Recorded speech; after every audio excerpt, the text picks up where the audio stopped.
बच्चे का भगवान पर अटूट विश्वास।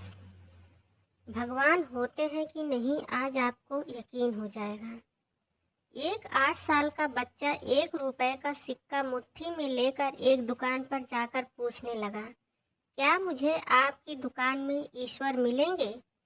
दुकानदार ने यह बात सुनकर सिक्का नीचे फेंक दिया और बच्चे को गुस्सा होने लगा और अपनी दुकान से निकाल दिया। बच्चा पास की दुकान में जाकर 1 रुपए का सिक्का लेकर चुपचाप खड़ा रहा। तो दूसरे दुकानदार ने पूछा, ओ लड़के, 1 रुपए में तुम क्या चाहते हो? लड़के ने कहा, मुझे ईश्वर चाहिए। क्या आपकी दुकान में है? दूसरे दुकानदार ने भी भगा दिया, लेकिन उस अबोध बालक ने हार नहीं मानी। एक दुकान से दूसरी दुकान, दूसरी से तीसरी, ऐसा करते कुल 40 दुकानों के चक्कर काटने के बाद एक बूढ़े दुकानदार के पास पहुंचा। उस बूढ़े दुकानदार ने पूछा, बेटा क्या चाहिए तुम्हें? तो लड़के ने कहा, मुझे ईश्वर चाहिए। बूढ़े दुकानदार ने कहा, तुम ईश्वर को क्यों खरीदना चाहते हो? क्या करोगे ईश्वर को लेकर? पहली बार एक दुकानदार के मुंह से यह प्रश्न सुनकर बच्चे के चेहरे पर आशा की किरणें लहराईं। लगता है इसी दुकान पर ही ईश्वर मिलेंगे।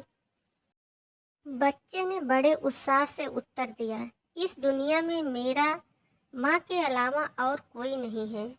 मेरी माँ दिन भर काम करके मेरे लिए खाना लाती है। मेरी माँ अब अस्पताल में है, वह बहुत बीमार है। अगर मेरी माँ मर गई तो मुझे कौन खिलाएगा? डॉक्टर ने कहा है कि अब सिर्फ ईश्वर ही तुम्हारी माँ को बचा सकते हैं। क्या आपकी दुकान में ईश्वर मिलेंगे? तो बूढ़े दुकानदार ने कहा, हाँ मिलेंगे। कितने पैसे हैं तुम्हारे पास? बच्चे ने कहा, सिर्फ 1 रुपए। कोई दिक्कत नहीं, 1 रुपए में ही ईश्वर मिल सकते हैं। दुकानदार बच्चे के हाथ से 1 रुपए लेकर उसने पाया कि 1 रुपए में 1 गिलास पानी के अलावा बेचने के लिए और कुछ भी नहीं है। इसलिए उस बच्चे को फिल्टर से 1 गिलास पानी भरकर दिया और कहा, यह पानी पिलाने से ही तुम्हारी माँ ठीक हो जाएगी। अगले दिन कुछ मेडिकल स्पेशलिस्ट उस अस्पताल में गए। बच्चे की माँ का ऑपरेशन हुआ और बहुत जल्दी ही वह स्वस्थ हो गई।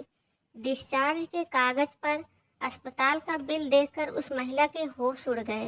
डॉक्टर ने उन्हें आश्वासन देकर कहा, टेंशन की कोई बात नहीं है। एक वृद्ध सज्जन ने आपके सारे बिल चुका दिए हैं, साथ में एक चिट्ठी भी दी है। महिला चिट्ठी खोलकर पढ़ने लगी। उसमें लिखा था, मुझे धन्यवाद देने की कोई आवश्यकता नहीं है। आपको तो स्वयं ईश्वर ने ही बचाया है। मैं तो सिर्फ एक जरिया हूँ। यदि आप धन्यवाद देना चाहती हैं तो अपने अबोध बच्चे को दीजिए, जो सिर्फ 1 रुपया लेकर नासमझों की तरह ईश्वर को ढूंढने निकल पड़ा।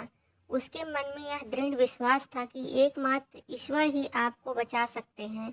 विश्वास इसी को कहते हैं।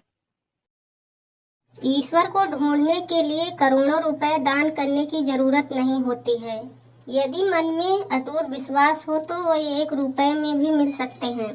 भगवान सिर्फ सच्ची श्रद्धा और विश्वास के भूखे हैं, कोई पैसों और झूठे दिखावे के नहीं। सच्ची श्रद्धा और विश्वास से उन्हें याद करें तो वह हर पल आपके साथ हैं। उम्मीद करती हूँ आपको कहानी जरूर पसंद आई होगी। कहानी पढ़ने के लिए आप सबका बहुत बहुत धन्यवाद।